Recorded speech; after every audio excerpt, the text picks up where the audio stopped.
Greetings, everybody. Welcome back to the Cape Lead Revolution. This is Chachi here today to wish you a very happy Easter. I know this is going to air a couple days after Easter, but I hope you had a great Easter weekend. Hope you had some time to spend with your family and friends. And, huge thanks to our guest today for taking family time out of his busy schedule, but just wanting to make sure that we had a good conversation about leadership is the Command Chief from Air Force Global Strike Command, Chief Master Sergeant Charles Moose Hoffman. Chief, welcome to the Cape Lead Revolution.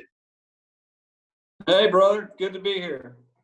So we're going to get in this. We're going to have this hour-long podcast. And obviously, I think you and I would be a little bit remiss if we didn't wish our well wishes to everyone out there dealing with the global pandemic. So obviously wishing health and happiness to everybody out there.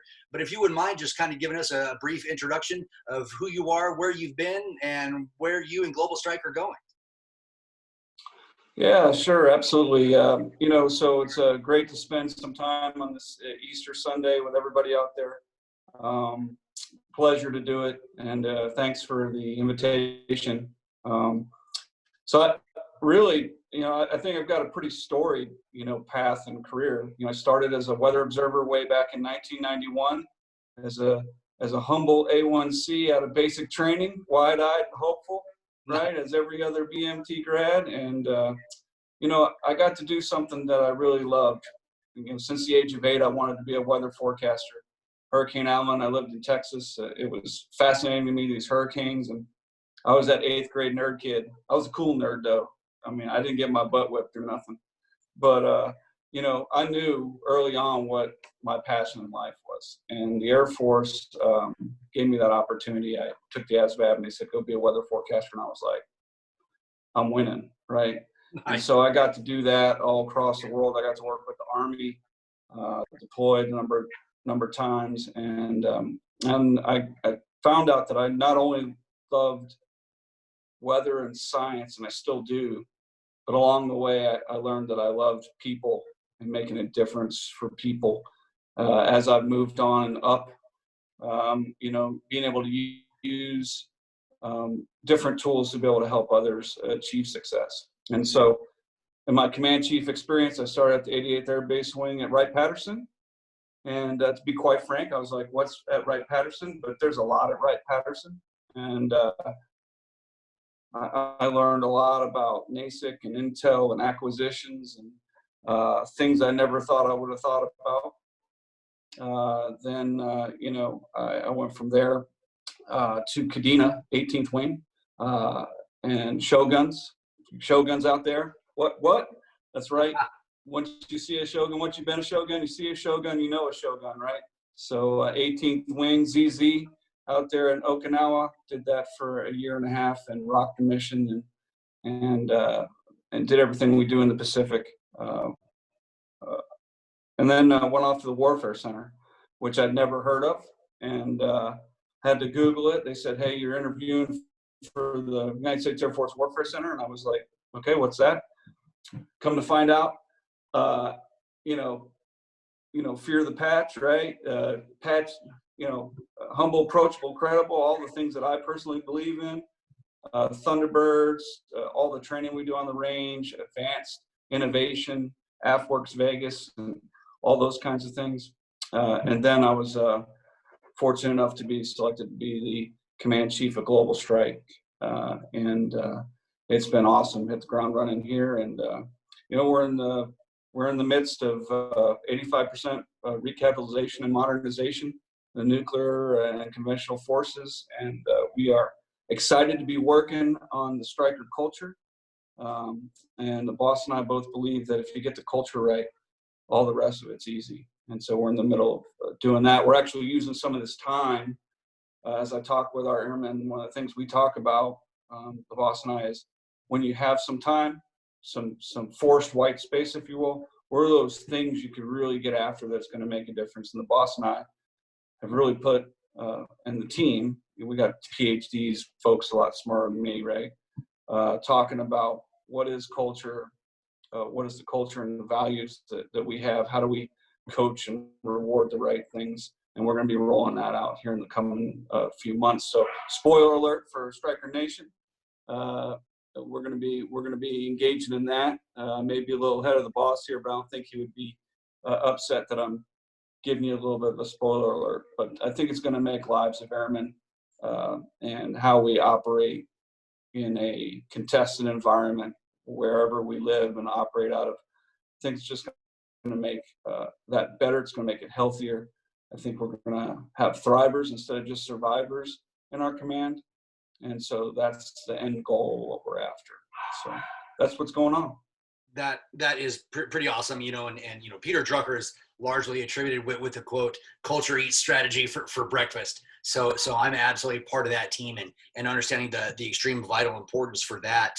But I think it's pretty awesome as you're talking about your career. Obviously, a very, very successful individual. And for those of you out there who may not be familiar with the U.S. military and or the United States Air Force, is that Chief Hoffman is a 1%er. So only 1% of the enlisted corps makes it to the rank of Chief Master Sergeant, and then you have to figure out of 290 to 300,000 enlisted men and women in the United States Air Force, he's in one of the top 25 easy, or top 50 easy, and probably one of the top 25 positions, in the United States Air Force, if not smaller than that. And so an extremely successful individual, a very humble individual, who's here taking time on Easter Sunday just to put out some of these messages. And again, I think it's pretty awesome that you were able to do what you always wanted to do inside the Air Force. So that is phenomenal. But then, you talked a lot about, or you just seemed to seamlessly go into the fact that, hey, I just realized that along the way, I just happened to love people. Was there like one specific moment that you can come back to that maybe started on that path for your connection with people and trying to provide the right culture and environment for people to thrive? What? So, confession, A1C Hoffman wasn't exactly awesome. Really motivated to be a weather guy, and I'm going to get to do this cool thing called weather forecasting. Not so maybe motivated on some other things like make sure your dorm room's clean, and so I think looking back, it started there. Looking back, it was engaged. Back then we called them senior enlisted advisors and first sergeants who helped A1C Hoffman learn the value of a clean room the hard way, right? And A1C Hoffman, who knew everything, right, was a slow study. And so he spent many weekends. There's not much on Patrick Air Force Base I didn't buff. I didn't mow on a weekend to make up for perhaps where I had fallen short, during the work week. And so looking back, I think I learned a great appreciation for discipline and some of the smaller things that I didn't really get, and started really on a good journey of airmanship. Then looking back, when I became a staff and a tech sergeant, it gave me the skills necessary when I came across the one airman that really kind of made me think about, why are you here? You're a tech sergeant. What are you here to do? What is your purpose? We do weather, and so all the, it took me 7 years to make staff sergeant. It took me 12 years to make tech sergeant. All of that feet in my butt, driving me to practice what I actually learned in ALS and NCO Academy along the way, prepared me for, I'll just call her Airman Joni.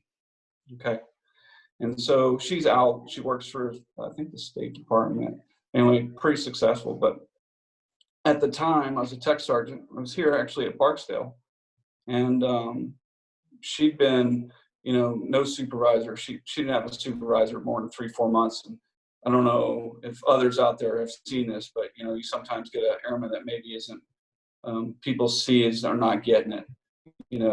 Maybe the unmotivated kind of just push them off as not worth my time. And so I heard in a discussion about this airman, and they were like, we're just going to get rid of her. And then I heard, other people saying, well, she's had 6-7 supervisors in 2 years. They're like, but that doesn't matter. She's way behind in training and she's not motivated. And they're like, yeah, we're going to kick her out. You know, it was captains and majors and master sergeants at the time that were going to recommend that. And so I'm listening to them talk about this. And I don't know if it was that moment that was like, I don't think she's had a shot. And I stepped forward, and I don't even think I realized I was doing it because I was like, hey, let me supervise her. And the conversation stopped, and I didn't even realize I'd said it till I looked up and everybody was looking at me. And they were like, what are you going to do? And I said, I'll tell you what I'm going to do. I'm going to find out what she's made of, why she's here, and I'm going to invest time in her. And so long story longer, because I'm a chief. You know, we sat down, Airman Joni and I, after they said, you got her, and you got 6 months, or we're gonna kick her out. I sat down with her and I said, what do you want? You know, because that is going to determine what I give of me to you. And she started breaking down in tears. The first time someone really had ever, I think, said that. Do you want to be here? Do you want to be in the Air Force? And she went through kind of her backstory, and you know, the Air Force was a shot for her. And then I started looking through her training records. They were all haphazard, very few notes. You could just tell, having been around as a tech sergeant, how much effort had been put. I said, here's the deal. If you're in, I'm in. We're going to be here a couple hours after work. I'm going to teach you everything I know about weather. I'm going to get you through your OJT and your upgrade training. She was like a year behind over her all that stuff to get her 5 level or 7 level. And I said, we're going to get you through. So that's what we did. And I think it's one of the things I'm most proud of is Airman Joni. 28 years, I'm most proud of the fact that she was able to continue something she really wanted to do. And I'm proud that I was willing to invest the time necessary to get her there. And it was kind of one of those to all the other people who said this person couldn't succeed. And I think it kind of set in me going forward from that day, the importance of people and the importance of investing in folks that are not necessarily your top. And even some folks that some would say are your bottom performers, because with some investment, I think that every airman has an opportunity to succeed. And it's been kind of my purpose to drive that as a philosophy, whether an airman's getting in trouble, or we just recently had an airman up in Wyman that there was a thing going on, and everyone's like, going down that road. And I said, do we have like every supervisor in the Air Force? Do they put the hours necessary, right? Let's look. We all know that, right? So let's look at this. And I want you to look at like the feedbacks that he got over the last 2 years, right? Yep. Let's do the work and peel the onion and go through that process. And anyways, they were able to move to maybe a different decision. So that's when I knew that people mattered to me. Seeing people succeed is important, and it's important for the team, right? That every NCO, every airman, every senior, every chief, I'm only as good as the weakest airman on the team. And that's true if you're in the SEALs, playing in the NBA, you're driving a NASCAR 4-car team. Your team is only going to succeed as well as the weakest car, the weakest player on the team. And so that's where I focus my efforts. And that's why I'm excited to get after global strike culture, because we're talking a lot about people, a lot about what does the 36-26-18, what does that stuff mean, right? I think we've lost some context over time, so we're going to give some expectations, coach those expectations, and reward the right things we actually value as opposed to things we think we value. I'm excited about it. Anyways. Like for me, there's like absolutely so much to unpack. And so if you're watching this, if you're listening to this, please go back, rewind about the last 4 minutes or so. I mean, regardless of the leadership book you want to talk about, here we have an example of extreme ownership where young Sergeant Hoffman took time, said, like, hey, I'm going to own this, right? We have this problem. But I think one of the things you addressed there was, by all means, hold somebody to task and hold them accountable, but only if you can sit there and roger up for yourself and say, you know what, we have done right by this person. We have done everything in our power to help this person find success, and they have not done it. So we have to do these actions. So, I absolutely applaud the effort for having that introspective look like, hey, you know what, I don't think we've done our due diligence. So let's cut this a break, kind of reattack and move forward. I mean, well, like, what a huge leadership lesson. Yeah. And, every time you point at that's the problem, there's 3 fingers. Point squarely in your own chest. What 2 or 3 things could you have shaped, invested in, or done left of the issue? Whether it's a failed PT test or whatever, right? What was our part? Owning it. So. And I think that's absolutely huge. One of the things I end up teaching is when we understand expectations in the past, I have what I call my 2x4. I ask 2 internal questions, 4 external questions. But the 2 internal questions, before, let's say, something goes awry, the 2 steps that I want any leader to take was I absolutely clear on my expectation? And did I do everything in my power to help them find success? If either of those answers is no, I really don't care about what happens next. Right. And again, I'm not saying that this negates an adult's responsibility to be an adult and ask questions and, be a teammate. But again, if we can roger up for ourselves, whether we've done our due diligence, there are a lot of leaders out there who don't have the emotional intelligence to display what you display. Yeah. And when your first term airman re-enlistment rate and retention rate is your measurement of success, you behave differently as a leader.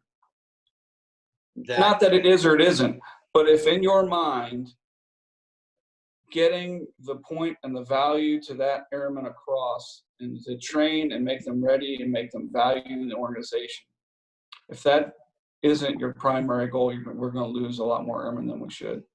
And I think it's just effort. I think it's ownership. I think it's influence. It's what drives me. What could I have done to be better? Yeah, absolutely phenomenal question. Like I've never really thought of that. Is that like a measure of success is your retention rates inside your organization. I think that's absolutely huge for what kind of culture that you're trying to build for whether people feel satisfied doing their job. So with that, what would Chief Hoffman say to Airman Hoffman? And again, like I don't want people to confuse this. I'm not asking what you would maybe do over, because I got kicked off of a deployment and kicked out of a country, and I'm glad that happened, because it would not have put me on the path that I have, and that happened as a staff sergeant, right? So that was pretty unfortunate. But I would go back and I would say something different to Airman Pachesa. So what would you say to young Airman Hoffman? A couple things. The first thing, and I think most important thing Airman Hoffman needed to hear and understand and know, that really, it's easy to say now because I'm 28 years to the right of the events, right? Is, and I was taught it in FTAC or whatever we called it back then. My mind gets fuzzy there. But, man, the value of listening. And not just listening, hearing what's really being communicated to you. And then once you do that, your responsibility to take action on what you listened to and heard, right? Reading a book, and, we talk about leaders or readers and stuff. That's all great, right? But unless you do something about what you read or what you learned, right? We got tons of people with sheepskin on the wall for the younger folks. That's degrees and stuff. They got a bunch of bachelors and masters and CCAFs and distinguished graduates and blah, blah, blah, blah, blah. what I tell airmen is don't be the person that's just got a bunch of stuff on the wall, that went through certifications, and be the airman that takes that knowledge and then apply some of it to whatever your mission is going forward, your people. Just don't be a collector of knowledge, be a person of action. And starting with listening and hearing the message, followed up by taking action. And that's not to say you shouldn't go get degrees or anything like that. I think I wouldn't be able to hold my own with my boss. He doesn't have to dumb anything down to chief, right? Because I understand statistics, and there's a lot of good value in that. And I think I understand a lot of things because I've had formal education. But you can't just be a collector of things, and you got to listen and you got to take action. So if you were, as I'm sure you go around and tour, and you see all of your airmen, whether it's a young enlisted airman, whether it's a new second lieutenant and or first lieutenant, what advice would you have for them in either contemporary Air Force society or contemporary American society to help them find success and help them kind of find a measure of identification with the mission? And the reason I ask this is, like, a lot of people join, but they don't seem to connect, and so if you don't have that connective tissue between your effort and the mission, I think a lot of people get lost. What advice would you have for them to help kind of ground themselves in their mission and help them find success? Yeah. So, this isn't a bystander activity. I don't know I'm not going to sugarcoat it, right? I mean, if you're working at Google, you're working at wherever, right? You decide to do something with your life. You have a responsibility yourself to be engaged and to be involved. And, that means being involved with your unit. That means building relationships and putting in the work necessary to not only become good at what you do, but to improve the unit that you're in. And byproduct of that is improving the climate of the unit that you're in. I think so often our younger airmen, and I was one probably, I spent a lot of time at the smoke pit. They probably call it a vape pit today, out there vaping, right? Of all the things that the Air Force should be doing for me, and my morale, and this sucks, and my squadron sucks, and blah, blah, blah, blah, blah, right?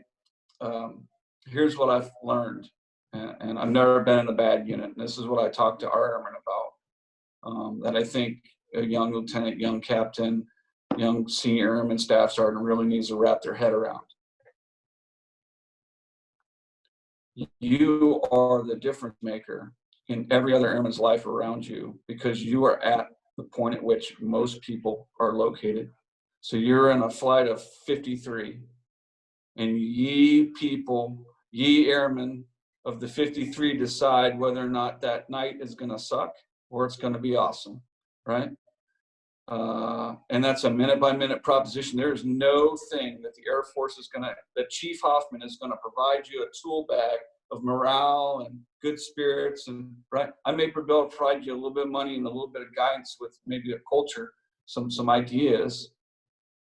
But until you get your head around, I am the most important thing in my area, owning my battle space, and deciding what I talk about and what we're going to do about it, that's going to decide how the unit goes and how I view, this is cool, this is fun, we're going to go to New Orleans on the weekend, right? Or we're all going to hole up and screw off, after the end of the shift and just head home, right? Those are two very different ways to do things. And there's people that make that difference. Yeah. And I can write that in a culture statement or document, right, saying that these are the things we're looking for. But until, it's like, I almost feel like sometimes, whether it's PME or, and I know people like to gripe, but people act as if these things are all like Air Force-y things. Like, I was on the outside before I was on the inside, right? Whether you're working at Google or Walmart, or they've all got, if you're going to be successful in their organization, they've all got values and a development path and these things that we want you to do to, at the end of the day, make our bottom line, right, rise, is no different anywhere else than in, but somehow we think that, oh, CBTs are killing my life, and we just got to get our heads around. We can work on stuff like that and make it. I'm a big believer in making, if we're going to do it, it ought to be valuable and it ought to be quality, or we don't do it. I'm not into wasting time. I'm into knocking off work at 8 hours if there ain't no more work to do, right? Hanging out to hang out. Like, let's go to Cafe USA, go grab burger, beer, or coffee, right? Or whatever.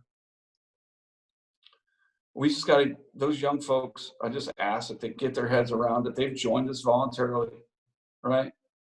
And they have an obligation and the best opportunity to have a whole hell of a lot of fun if they just have fun and make it fun and do the right things and get after those, at the smoke pit and right, and stop blaming others, right, for things that, by the way, you don't want me to solve that problem. Right. Because, right, my idea is like chess, checkers, and Monopoly boards. There you go, right?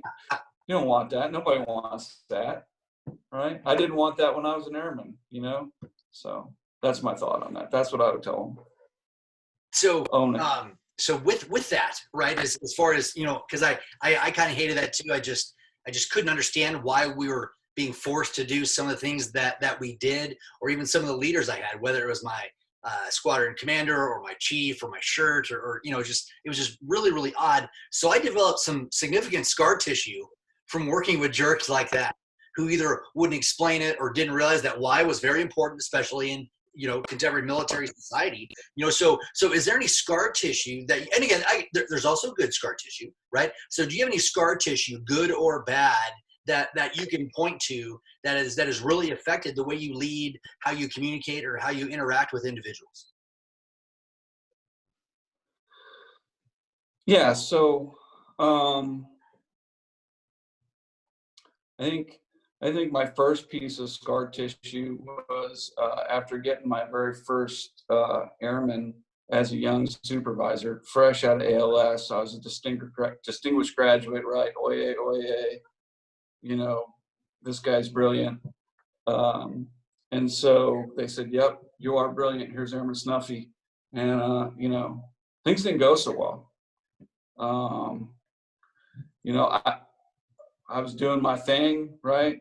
They're doing their thing, and they kept doing the wrong thing. And I kept because back in that day, and I think we still need to do this, that flight chief, that mass sergeant, it wasn't Airman Snuffy he was interested in. He was interested in Staff Sergeant Hoffman and what 2 or 3 things he's been doing or not doing to help make Airman Snuffy successful. So after like the 3rd or 4th, I'll call it butt chewing. Can I say ass chewing? Yeah. It was an ass chewing. This was 1995. It was an ass chewing. I'm like, I don't get it. And he looked me right in the face and he said, look, he goes, you just graduated from ALS like 6 months ago before we gave you this guy. Distinguished graduate.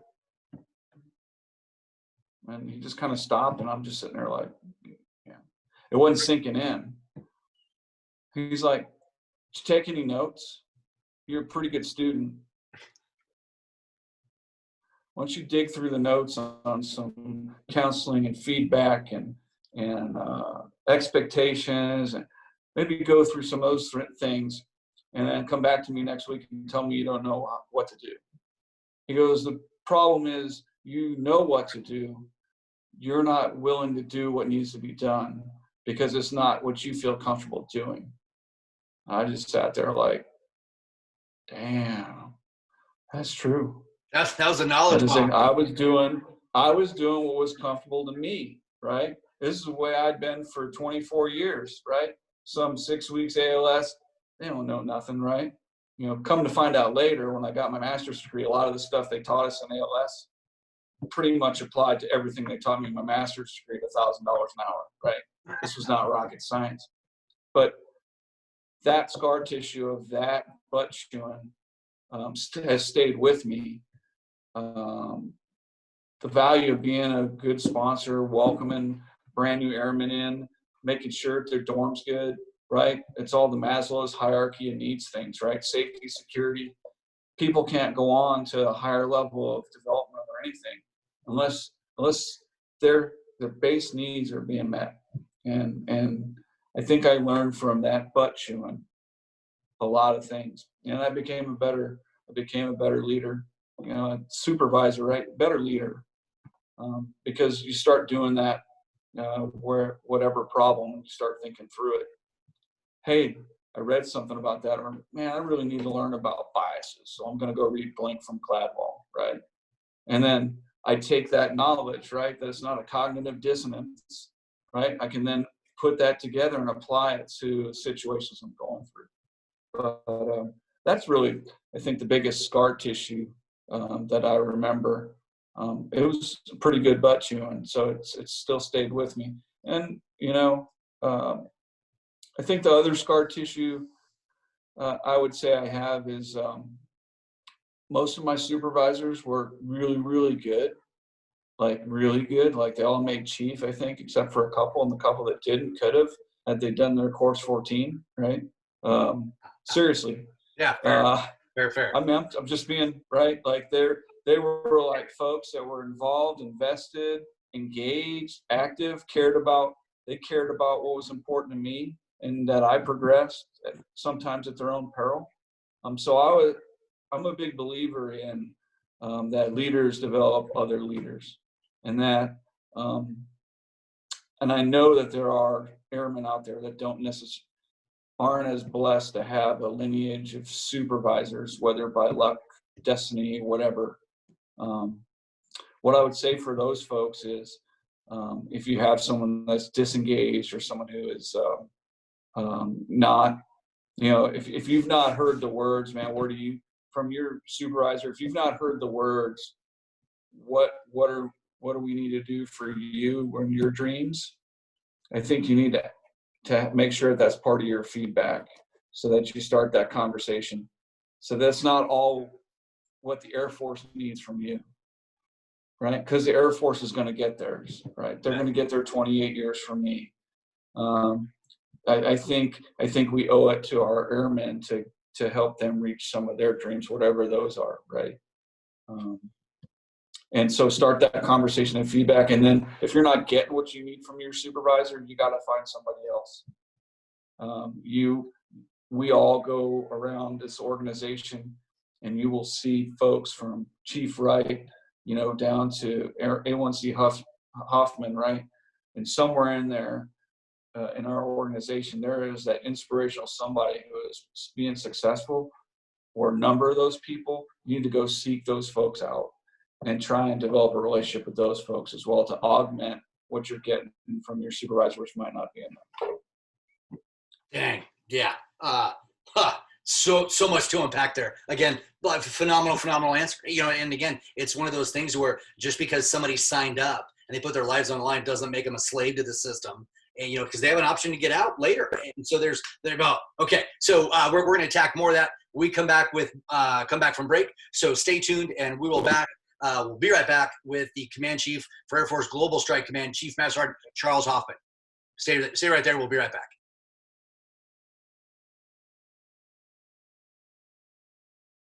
Welcome back from break. This is us once again getting into the second half of our podcast with the Command Chief for Air Force Global Strike, Chief Master Sergeant Charles Hoffman. So Chief, we were kind of talking a little bit at break. One of the things that I like to ask leaders out there is, where do they go to kind of for inspiration, or what repositories for leadership do they have? Whether it's great leadership books, whether it's a TED Talk, whether it's a podcast, whether it's movies, anything like that. And again, inspiration can kind of come from anywhere. So what are those things that are personal and meaningful to you that you like to share with us? Yeah, so, I think leaders are readers. I did say that, right? And so I do have some things that I read through. I think Blink by Gladwell's great. If you don't think that you have bias, you do. Everybody does. It's called being a human being. It's just how you process that. And if you want to read a book about the brain that you don't need to be a neurosurgeon to understand, Blink. I think it's a must read to understand not only how you think, but how others think you think. So I'd say another good, I like Gladwell. There's a book, it's a book of his stories from articles he's written for other publications. It's called What the Dog Saw.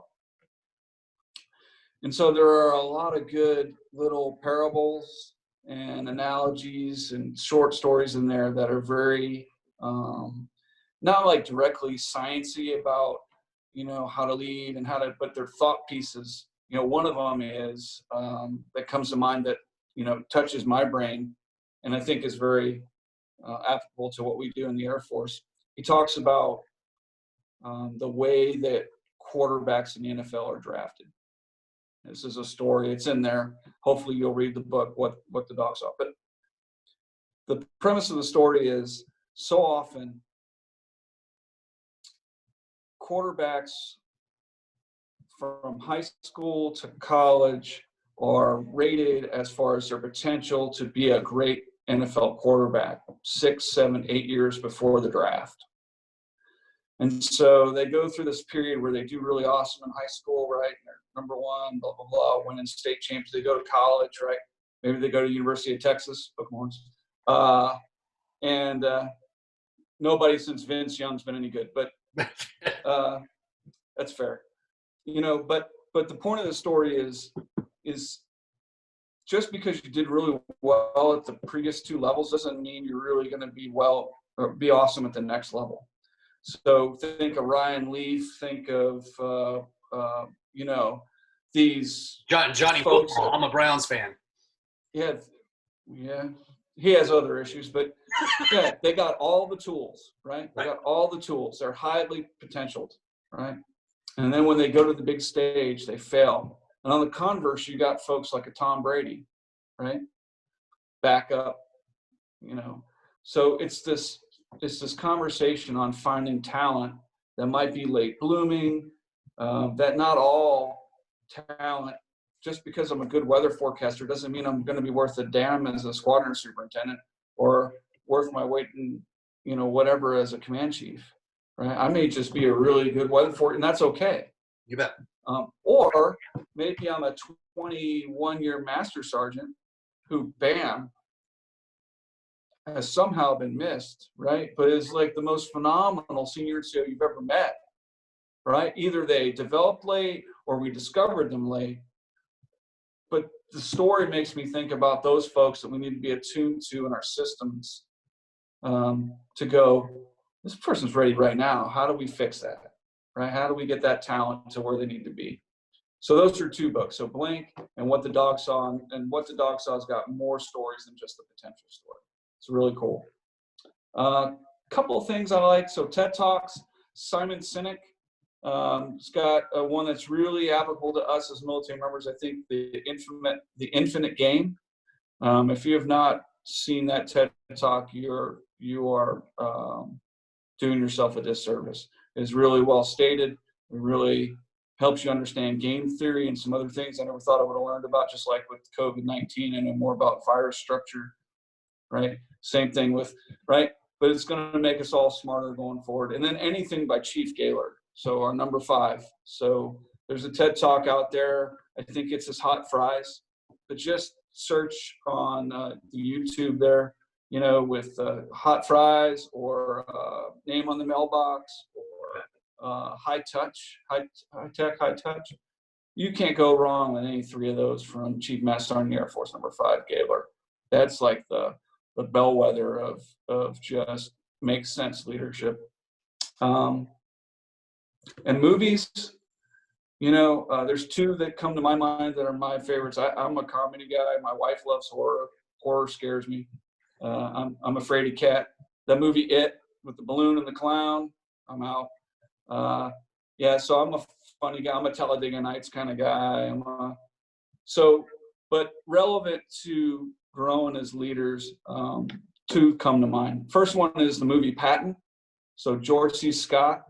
No matter what you think of Patton as a human being, a person, whatever, there are a lot of lessons in there about grit and making decisions. And you also learn a lot about World War II if you're not real smart on it. It goes through a lot of the battles, but really good about thinking about what your enemy's thinking about, reading their books and being ahead of where they're at, just like you can read their minds. And it means knowing your enemy, among other leadership lessons on discipline and practice makes performance and all that kind of stuff. And then all-time favorite, I think, is Office Space. Look, we're going through, and Boss and I are talking about this, there are many things that our airmen are not doing now that perhaps could stay not done, right?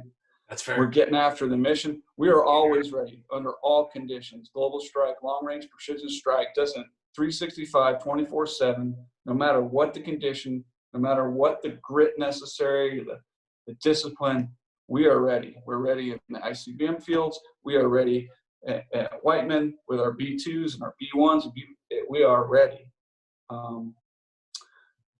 But in this time where we are solely mission focused and are able to maintain this phenomenal readiness, it does make us as leaders think about the question of how much stuff do we fill our day with to make ourselves feel like we're busy?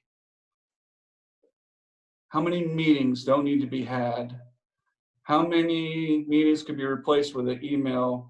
How can we use Zoom and VTC? How can we use more telework perhaps? I think there are some people that are probably more productive doing telework because by God, they can just get through these 66 things without anybody bugging them, right? So Office Space is a great example of kind of a parody on all office spaces, right? Hey, we lost a few folks on Saturday. I need you to come in on Saturday. We lost a few folks in accounting, right? I mean, you could think sequestration and the folks we lost, right? I'm gonna need you to come in on Saturday, right? I mean, there's just so many parallel TPS reports. How many things are being generated day by day? They take hours. That when you actually track down who actually looks at that, right? Nobody looks at it.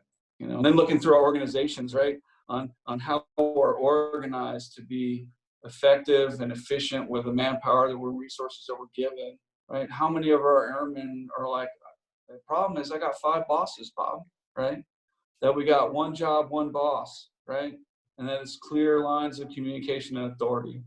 And we ought to be doing that coming out of this period. And I think we're going to work towards that. But Office Space, man, if there's a movie out there that isn't highbrow, but if you're thinking about it, it's very valid, right? You don't want to jump to conclusions, and if you haven't seen the movie, that'll make more sense when you watch the movie. But those are the things I watch and listen to, right? Making my jump to conclusions map. You bet, yeah. Or like even simple things like, yeah, we fixed the glitch. We didn't tell them about it, but it's naturally just going to fix itself as it's. It'll fix itself, works itself. We find that it'll just work itself out. Oh, that's awesome. I'm a huge movie person as well. So what else? Keep it going. I think that whatever you do, reading something that I want to read is fine. Reading something that's on the Chief Master Sergeant of the Air Force's thing is fine. I think whatever you read, you got to be willing. It ought to interest you enough that you'd be willing to make a change at some point if it makes sense. And that's the hard work, right? There's a few books, it's small stuff and it's all small stuff. There's the Meaning of Life by, I mentioned it and I can't remember his name, but he was a Holocaust survivor. Viktor Frankl. Viktor Frankl, right? And you can go back to Carnegie Mellon, right? All that stuff. But if you don't come out of whatever you read or do and do something with that and let it shape you, be open to saying, one of my favorite other quotes, Socrates, is true knowledge is to know that you actually know nothing. Absolutely. You know nothing, right? You believe a lot of things. I mean, this is like philosophy, right? I believe that, right? But I don't know really anything. Things just maybe work out, right? I mean, there's a lot to go, but you got to be open to those ideas and let it change you, because that, when I'm at the table, I got to be open as a leader to know that I'm not the smartest person at the table. I may be the most influential, because I deal in influence and I deal in hearing good ideas, and that's a good idea, right? And I like to say, I like to fan. When I see a spark of an idea, my job is to give it air and oxygen, and I hope that our airmen are doing that to good ideas instead of saying that sounds like work, right? But whatever you do for your leadership development and watching, I think it's all good because we're all different. You got to let some of it shape you.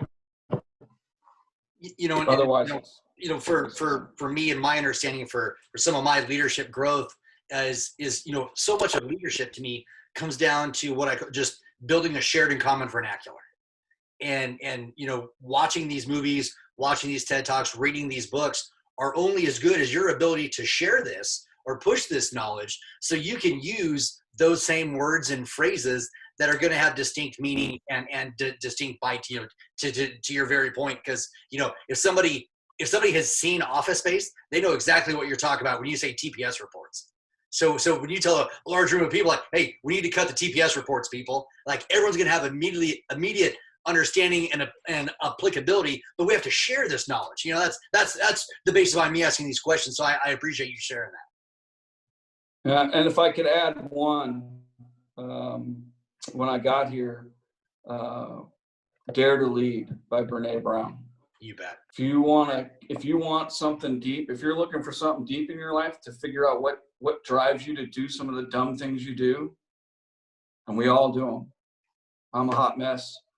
Chachi, you're a hot mess. We're all a hot mess. We all got stuff, right? We are all walking around with stuff. If you want to understand what drives some of your behaviors, and good and bad, Dare to Lead by Brene Brown. I didn't want to leave the subject without bringing that one up because that one's impactful. Yeah, just her teachings alone. My wife and I had a fight last week, and we use a phrase where she brings up the story I'm telling myself is, and that helps shape the conversation, regardless of intent or what we thought was going to happen, or it just allows us to say things. Yeah, so absolutely, completely on board. Love Brene Brown. And our brain, just like a public relations narrative, in a vacuum of knowledge, makes its own stuff up. It just does. If there's a part of the story that's missing, your brain, and this is everybody, will make up the most negative story, most likely, about, or be overly optimistic. I'm going to make bazillions, right? It's how we make really bad decisions because there was no data to go off of. So your brain's like, well, he never called me back because he didn't like me. He thinks I'm an idiot. I had nothing to do with it, right? But our brains, if we can get out of our heads, it'd be great. Yeah, and that's like absolutely phenomenal. Our brains are hardwired to make sense out of the nonsensical. And it's funny. It's so funny you bring that up because, our brains don't necessarily jump to conclusions or have to jump to conclusions, Matt. We're just making sense out of limited information. And so if you're mad at somebody for jumping to conclusions, sit back and assess for yourself, did I give them as much information maybe as I should have? I'm on board. I'm over here holding the keys to the Gold City, right? And then I'm looking at them like they're stupid for acting the way they did. No, if I'd have just said the answer was 3, right? Oh, well, it's 3. Well, fine. Anyway. Nice. Love it. And as we kind of draw to a close here for the podcast, the 2 questions that I ask of all my guests is just a little bit of a deeper insight into who you are as a human being. The first question is what would you do in life if money were no object and you knew you could not fail? After that, we'll hit the second question. Go. Dude, and I got to get better at this because I play a little. And Jim Loper, if you're out there watching this, what's up? Man, I would be a lead guitarist of an '80s freaking metal band.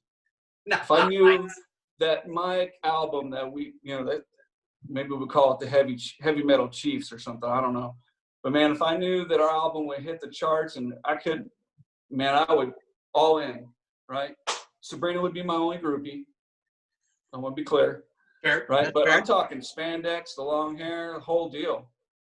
But yeah, and I'd probably have a cigar in my mouth, right? Probably the only metal guitarist with a cigar in his mouth, right? But yeah, and I would just have fun with that.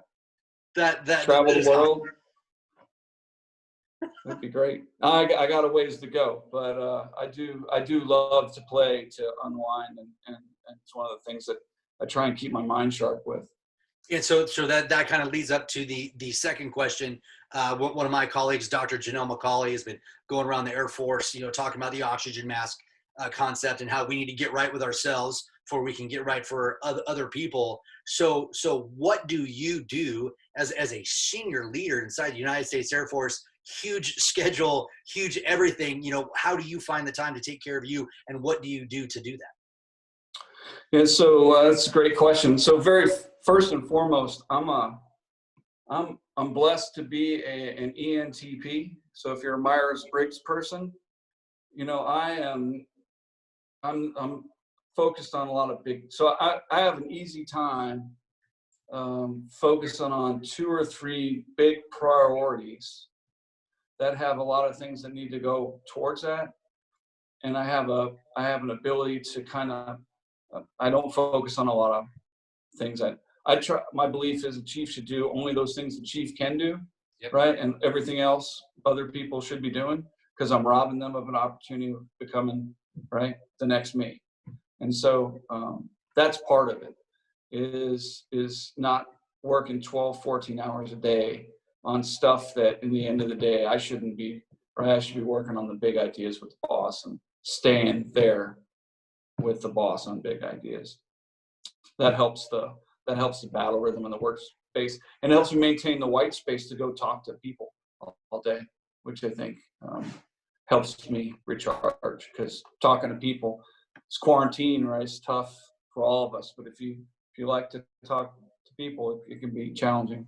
But when I come home, quite often, and when I travel, we both miss this, is Sabrina and I sit out on the back porch, and she tells me about her day, good, bad, and indifferent. And then I tell her about my day, good, bad, or indifferent. And it usually involves a small beverage for each as we go through that. But that's just an hour for us to talk and reconnect, and it's helpful. I play guitar, so I'll play a little bit of guitar from time to time. I'm a gamer. I just downloaded Modern Warfare, so where I'm pointing, I'm out there. So if you want to come at me, bro, right? But I will cut you down. I do camp, so no complaining. So I do a little bit of gaming. I read. I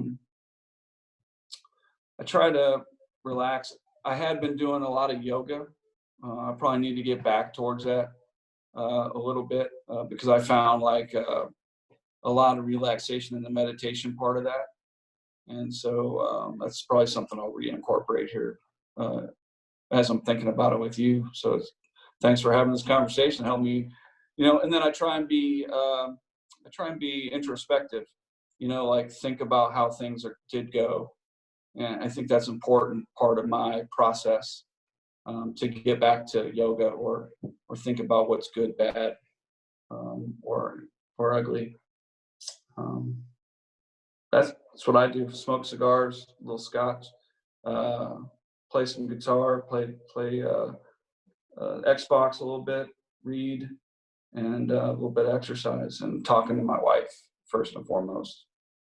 Man, great answers. I appreciate the honesty. And again, I think it's just fun for people to see, the man behind the stripes, the man behind the uniform. So again, I appreciate you taking the time. And for everybody out there who's watching or listening, I normally try and wrap up, the whole conversation on how we hit carrying, alignment, perspective, and expectations. But really, it comes back to the first half of the conversation where Chief Hoffman was talking about Airman Joni.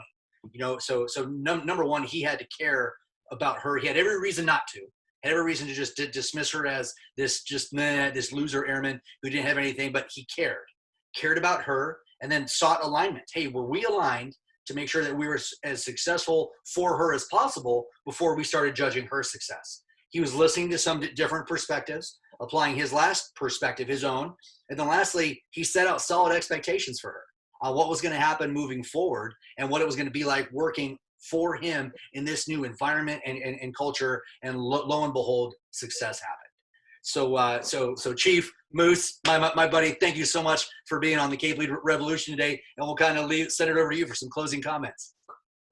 Yeah, no, so thanks, Chachi. Man, I've been one of those lucky folks for 28 years. It's been like I'm not working, but don't let that don't let anyone think that leadership isn't hard. Leadership is a full contact sport, and it's not just a cliche. There are days when, I think we've worked really hard, and you go home and you feel like you got your butt handed to you. And so what defines leaders is what they do with that butt whipping. You bet. Right. And to refuel, reload, get up and get back and get moving and be better the next day. And if you want everyone to like you, I think Steve Jobs said this, sell ice cream. Absolutely. So you got to get real comfortable with that idea. And that doesn't mean that people need to fear you, right, at all. And there is truth in they don't have to like you, but it helps, right? So there's a balance in there. But if you're someone who needs self-validation every day of your life, a part of maturity is to no longer need as much self-validation that you're knowing what you did was the best and was right. And so as you grow on that path, you're going to get a lot fewer attaboys, attagirls. You're going to get as you go on your leadership path, and that's a normal thing. So don't feel lonely. Stay connected to people. It does get lonely at the top. Just because, venting, leaders, I think good leaders don't vent, down. If we got complaints, we got issues, we're always working that issue upwards, because our airmen, are not the cause of what you're venting about. There's no reason to vent that way. But that can cause some challenges. Leadership's hard, but it's worth it. It is worth it when you see your unit turn around. It is worth it when you become more lethal, you become more ready, and everyone wants to be there. Man, is it worth it when you're down in New Orleans hanging out with your flight, having a good time, smartly and safely, but having a good time, and everyone wants to be there. And you have lifelong friends, 28, 30 years down your career, like Chachi, like Kay, right? It's just gonna be that way, because that's what it is. And so, I'll just say all of it is worth it to defend our nation every day. And it's just a privilege to get to meet high quality people that are willing to make that commitment, and the same loyalties and the same hard work and ethics, about America, right? And defending it and all that's required in that. There's just something special about that. So thanks for the opportunity to do this. I believe all of that within my heart, and man, I'm just blessed to know you, and I appreciate you having me on. Wow. Thank you so much. Phenomenal words to end on. So I will leave it there. Thank you again for being on the Cape Lead Revolution. And for everybody out there, hope you are healthy. Hope you are happy. Hope you enjoyed today's podcast, and we'll catch you here next time on the Cape Lead Revolution. And this is Chachi reminding you to always educate, anticipate, and dominate. We'll talk to you later, everybody. We'll see you. Bye-bye.